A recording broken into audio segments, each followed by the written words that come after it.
The first thing I noticed about Queen Xyrelith of the Ethery Dominion was that she radiated authority the way stars radiated heat. Constant, overwhelming, and impossible to ignore. The second thing I noticed was that her 4 eyes, arranged in a perfect diamond, narrowed dangerously whenever she looked at me. I, Lieutenant Rollin Hayes of the Terran Unity Fleet, had not planned to offend an alien monarch within the first 3 minutes of our diplomatic meeting. But fate, it seemed, had other ideas. The negotiations were held aboard the Solace, my ship.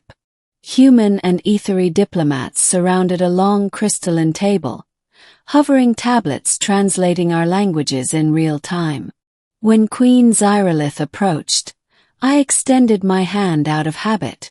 I forgot, of course, that among the ethery, physical contact without permission was considered a provocation. Her clawed, iridescent hand recoiled instantly. "Take your hands off me, human," she snapped, her voice resonating through the chamber like a struck gong. "Do not presume such familiarity with a sovereign." The room froze. The diplomatic officers gaped at me in collective horror. My ears burned. "My apologies, Your Radiance," I stammered. "In my culture, a handshake is a declaration of intent," she interrupted. "To grasp another being is to challenge their space. I will overlook this for now, but only once." Her violet crowned spines shimmered with agitation, but she seated herself. I did the same, wishing the universe would swallow me whole. The negotiations lasted hours. Long, tense hours during which every word felt like stepping around energized plasma mines. Despite my rocky start, the discussions moved forward. The Ethery sought an alliance against the rogue artificial intelligence known as the Vindex Swarm. Humanity, desperate for advanced allies, was willing to listen. But Queen Xyrelith, she watched me. Not with anger. No, that faded after the first hour, but with curiosity. Sometimes her lower eyes tracked my gestures while the upper pair scanned the room. It was as if she were measuring me, evaluating some unknown quality. When the meeting concluded for the day, she rose gracefully and addressed the assembly. "We resume tomorrow at dawn cycle," she declared. Her gaze then landed on me. "Lieutenant Hayes. Remain." My pulse quickened. The others filed out, exchanging glances that said, "Good luck, you're probably dead." Once the chamber was empty, the Queen circled me slowly. "You extended your hand to me," she said, not accusingly now, but with a strange softness. "A gesture of connection, not dominance." "That's what it means for us," I answered cautiously. "It's a way of saying we meet as equals." "Interesting." I paused. Perhaps I reacted with unnecessary force.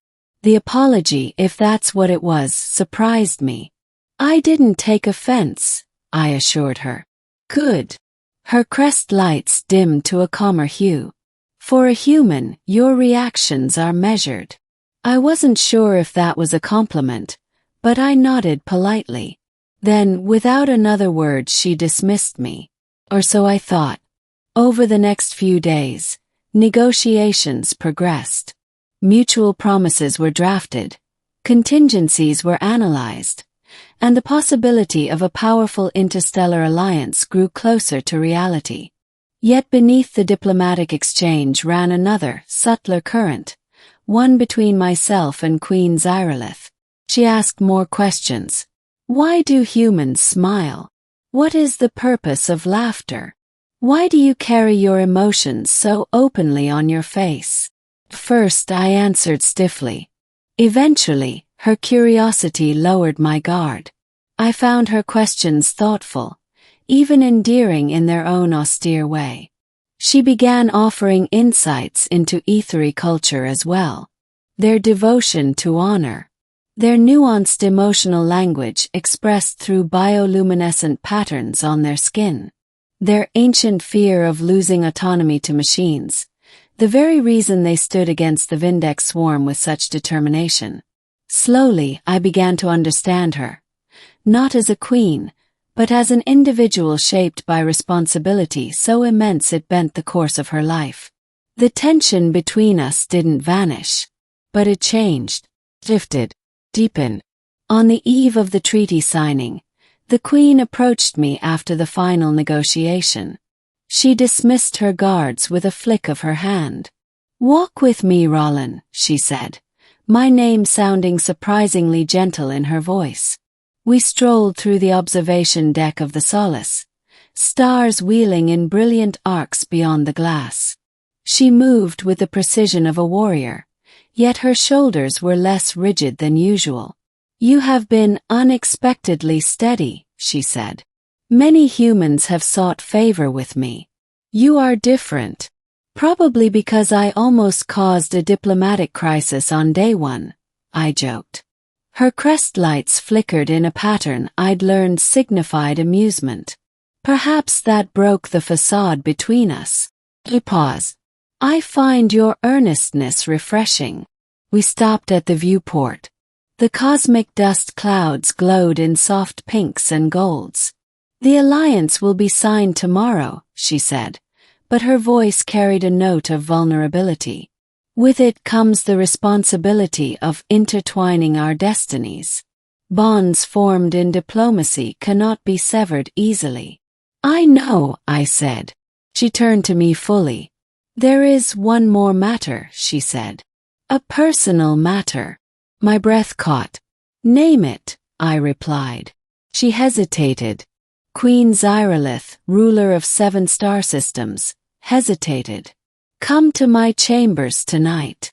The words hung suspended between us like a gravitational anomaly. I blinked. "Are you sure? I mean, after how we started." "Yes," she said, her 4 eyes locking onto mine. "I wish to understand this connection. And I ask you willingly." Her tone contained no command, only invitation. Her chambers aboard the Ethery flagship were breathtaking. Translucent walls pulsed with soft bioluminescence. A mosaic of nebula-colored fabrics draped the room like living art. She dismissed her attendants and stood before me. "I once told you to take your hands off me," she said quietly. "Now I ask if you will share a moment with me free of titles and expectation." Her meaning was clear, but her intent was deeply respectful. "Of course," I answered, stepping closer, but slowly, allowing her to see every movement. When she extended her hand first, the gesture meant more than I could have ever imagined. I took it gently. Her skin was warm, her pulse resonating softly against my palm. For the first time, her crest lights shimmered not with authority but with trust. "Strange," she murmured. "How quickly a barrier can become a bridge." "Stranger things have happened between humans and aliens," I said, smiling. "Not like this," she replied. And for the rest of that night our worlds, so distant, so different, found harmony in a single shared space. The next morning the alliance ceremony took place. Humans and Ethery stood united. The treaty crystal glowed as both species inscribed their marks upon it. Queen Xyrilith spoke boldly. "Let this union stand against all threats. And let it symbolize the understanding we can achieve, even when our beginnings are flawed." Our eyes met briefly across the chamber. A secret, quiet acknowledgement. The Vindex swarm would be a formidable enemy, but together we now had a fighting chance. And as the applause echoed through the hall, I couldn't help but feel that the universe had far more in store for us. Far beyond diplomacy. Far beyond first contact. A story only just beginning.